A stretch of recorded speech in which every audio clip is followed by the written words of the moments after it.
News18 channel, அதாவது மலையாள News18 சேனலில் ஒரு விவாதம் ஒன்று நடந்துக்கிட்டு இருந்தது. அதாவது லடாக்கில் நடக்கிற இந்த ஜென்சி போராட்டத்தை பற்றி தான் அந்த விவாதம் நடந்துக்கிட்டு இருக்கு. அப்போ காங்கிரஸ் ஸ்போக்ஸ் பர்சன், பிஜேபியின் ஸ்போக்ஸ் பர்சன், இந்த மாதிரி 4-5 பேர் உட்காந்து அந்த விவாதத்தில் கலந்துக்கிறாங்க. அந்த மாதிரி இந்த விவாதம் நடந்துக்கிட்டு இருக்கும்போது விவாதம் முடியும் கொஞ்சம் நேரத்துக்கு முன்னாடி பிஜேபியை சேர்ந்த பிஜேபியின் ஸ்போக்ஸ் பர்சன் பிரின்டூ மகாதேவ் என்ன சொல்லியிருக்கான் அப்படின்னா, இந்த ஜென்சி போராட்டம் இந்தியாவில் பெருசாக வெற்றி பெறாது.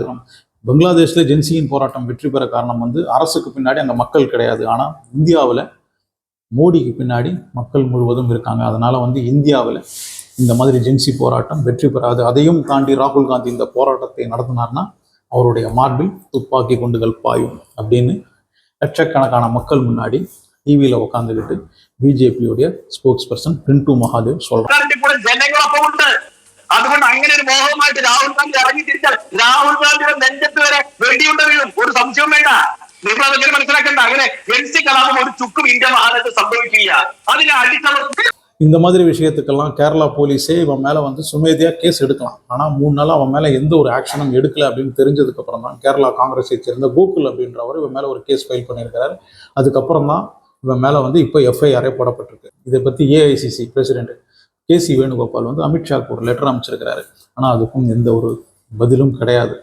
இத்தனை லட்சம் பேர் முன்னாடி ஒருத்தன் ஒரு ஆப்போசிஷன் லீடரை துப்பாக்கியால் சுற்றுவோம் அப்படின்னு சொல்கிறதுக்கு எவ்வளவு தைரியம் வேணும்? அந்த தைரியத்தை யார் கொடுத்தது?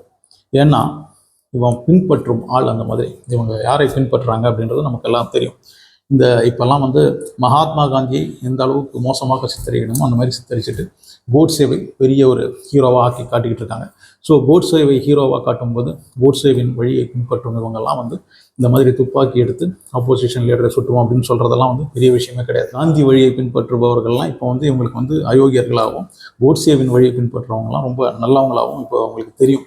அதனால் இந்த மாதிரி வார்த்தைகளை டிவியில் சொல்கிறதுல பெரிய ஆச்சரியம்லாம் எதுவும் கிடையாது.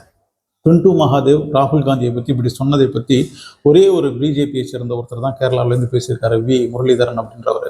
அவர் பழைய எக்ஸ்டர்னல் அஃபேர்ஸ் மினிஸ்டர்லாம் இருந்திருக்கிறாரு. அவர் என்ன சொல்லியிருக்காருன்னா, இந்த மாதிரி விவாதம்லாம் தேவையில்லாத விவாதம், இப்படி ஒரு விவாதமே தேவையில்லை அப்படின்னு மட்டும்தான் சொல்லியிருக்கிறார். சொன்னானே ஒருத்தன் இந்த மாதிரி ராகுல் காந்தியை சுற்றுவேன், துப்பாக்கியில் சுற்றுவேன் அப்படின்னு சொன்னான், அவனை பற்றிலாம் எதுவும் சொல்லலை. ஏன்னா அவன் பிஜேபிக்காரன். ஸோ அதை பற்றிலாம் சொல்லாமல் இப்படி ஒரு விவாதமே தேவையில்லை அப்படின்னு சொல்லிட்டு அவர் போயிட்டார். இதே வேறொரு கட்சிக்காரன் நம்ம ஜியை சுற்றுவேன் அப்படின்னு ஒரு வேளை சொல்லி இருந்தால் இன்னைக்கு இந்தியாவில் எந்த மாதிரி போராட்டம் நடந்துக்கிட்டு இருக்கும்? மொத்தமாக எரிச்சிருக்க மாட்டாங்க. லடாக்லாம் ஒரு பிரச்சனையாகவே இருந்திருக்காது. இந்தியா ஃபுல்லாக போராட்டம் அப்படி வெடிச்சிருக்கும். ஆனால் ஒரு ஆப்போசிஷன் லீடரை பற்றி பிஜேபிக்காரன் ஒரு அயோக்கியம் ஒருத்தன் உட்காந்து டிவியில் சொல்லும்போது அதை பற்றி யாருக்கும் எந்த பிரச்சனையும் இல்லை. அந்த நிகழ்ச்சியை நடத்துகிற தொகுப்பாளர் அந்த பிரின்டூ மகாதேவ்கிட்ட நீங்கள் சொன்னதுக்கு மன்னிப்பு கேட்குறீங்களா அப்படின்னு கேட்டதுக்கு, நான் மன்னிப்புலாம் கேட்க மாட்டேன், நான் சொன்ன அந்த விஷயத்தில் நான் ஸ்டடியாக இருக்கேன், இந்த மாதிரி போராட்டம் நடத்தினா கண்டிப்பாக நாங்கள் துப்பாக்கியை எடுத்து அவர் நெஞ்சத்தில் சுடுவோம் அப்படின்னு தைரியமாக சொல்கிறோம். சில பேர் தெரியாமல் வாய் விட்டுருவாங்க. அதுக்கப்புறம் யோசிச்சு இல்லை நான் சொன்னதுக்கு மன்னிப்பு கேட்குறேன் அப்படின்னு சொல்லுவாங்க. ஆனால் இவன் அந்த மன்னிப்புலாம் கேட்கல. ஏன்னா இவனுடைய வழி அப்படி, அந்த பின்பற்றுமால் அந்த மாதிரி. இந்த மாதிரி பேசுகிறவங்க மேலெல்லாம் கடுமையான நடவடிக்கை எடுக்கப்படலை அப்படின்னா நாளைக்கு திருப்பியும் இந்த மாதிரி பேச்செல்லாம் வர ஆரம்பிச்சிடும். அப்புறம் துப்பாக்கி அப்படின்ற வார்த்தையை ரொம்ப சர்வசாதாரணமாகிடும். துப்பாக்கி கலாச்சாரம் அப்படின்றதெல்லாம் அதுக்கப்புறம் இந்தியாவில் ரொம்ப சர்வசாதாரணமாக வர ஆரம்பிச்சிடும். ஸோ இதெல்லாம் முளையிலே கிள்ள வேண்டிய விஷயம். இந்த பிரின்டூ மகாதேவன் மேலே கடுமையான நடவடிக்கை எடுத்து அவனுக்கு தக்க தண்டனையும் கண்டிப்பாக வாங்கி கொடுக்கணும். ஆனால் பேசினவன் பிஜேபிக்காரன் அப்படின்றதுனால அதெல்லாம் நம்மளால் எதிர்பார்க்க முடியுமா அப்படின்னு தெரியல.